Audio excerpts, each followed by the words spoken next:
Hi everyone, my name is Erika Kirgios. I'm a fourth year PhD student in the OID department at Wharton, and I'm excited to share my research with you all today.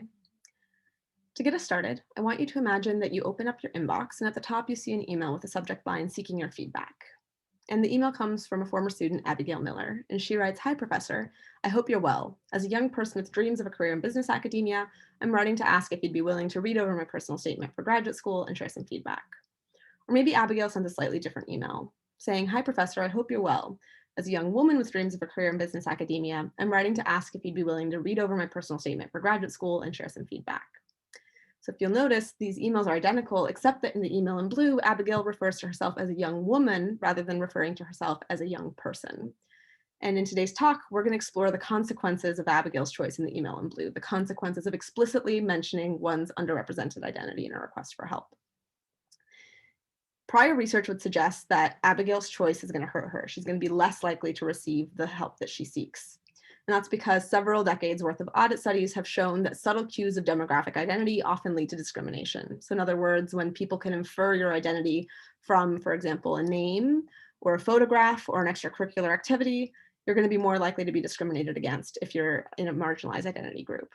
But what we're going to propose today is that reactions to explicit mentions of demographic identity will look very different than reactions to subtle cues of demographic identity.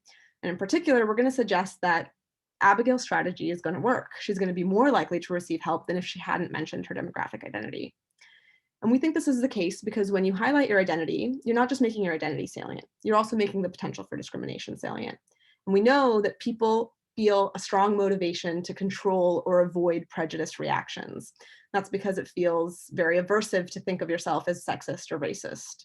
And indeed, prior research has documented that there are both internal motivations to control prejudice stemming from a desire to maintain a self-image as a non-prejudiced person, and external motivations that stem from the desire to escape social sanction and make sure others don't perceive you as being a prejudiced person. But either way, we think that mentioning demographic identity will trigger both these internal and external motivations to control prejudice and make people more willing to offer help to women and racial minorities. I'm going to show you one study, although we ran multiple in support of these hypotheses. And in this study, we had 2,476 white male city council members from the 777 largest cities in the US. They were participants in an audit study that was pre-registered on aspredicted.com. They received emails from students asking for career advice. Little did they know those emails were actually coming from us, and we randomly assigned them to one of four conditions in a 2x2 design. First, we randomly assigned them to either the minority help seeker condition, in which they received an email from a woman, a Black man or woman, or Latinx man or woman, or the white male help seeker condition. And as in prior audit studies, we manipulated identity by varying the name of the student requesting help. And we chose names that were pre-tested as strongly signaling a given gender and race. So for example, Todd Miller was a white male name and Darnell Washington a Black male name. And we had 4 email accounts for each identity in order to stimulus sample. We also randomly assigned participants to either the identity mentioned condition or the identity not mentioned condition. And I'll show you what the language looks like in 2 slides. But essentially, people are doing what Abigail did. They're explicitly mentioning their demographic identity in the identity mentioned condition. And in the identity not mentioned condition, they're not. But importantly, there's always a subtle cue of demographic identity. The name is always in the email. This manipulation is just varying whether or not identity is highlighted on top of that subtle cue. Our pre-registered DV was whether or not politicians responded to the email within 1 week. And I'm going to read you an example of an email that a politician might have received in the identity mentioned condition. "Dear counselor, I imagine you get many more emails than you have time to answer, but I was hoping you might be willing to write back with a few words of wisdom for a young woman hoping to one day become a city councilor like you. I'm a student hoping to make a difference in my community through a career in Philadelphia local politics. Hope you're staying safe and well. Name."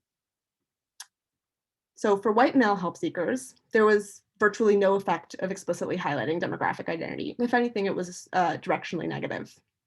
Minority help seekers received a response from the politicians about 30% of the time at baseline when they didn't mention their identity. But when they did mention their demographic identity, they received a response 38% of the time. And this was a significant increase. And in fact, when we ran our pre-registered regression, we found that there was a significant interaction between assignment to the minority help seeker condition and assignment to the identity mentioned condition. We found that there was a regression estimated 7.4 percentage point boost for minority help seekers when they explicitly mentioned their demographic identity. So I'm going to have to go through this quickly and for the sake of time, but I wanted to show you what our results look like for each identity group in the study. So you're going to see response rates to people in that identity group in that condition relative to white men. And what you'll see is that for all identity groups, there was a directional boost to mentioning their demographic identity. So for no marginalized identity group members, did mentioning demographic identity hurt? But the size of the benefit varied. And this makes sense because when we're cutting down in this way, our sample size gets smaller, so we expect some noise. So what I've shown you today is that people are more willing to help women and racial minorities when they mention their demographic identity in help requests. And we replicate this effect in a second field experiment with about 1,100 participants and in a lab study with 1,500 participants. And though the study I showed you only had white male participants, these two experiments had people of all gender and racial groups, identities. We think this is a tool that women and racial minorities can use to improve their outcomes when they're seeking help. And we think optimistically, this is something that can inspire hopefully other interventions because it's shedding light on how people's desire to control prejudice can be harnessed for good and to hopefully create more egalitarian outcomes.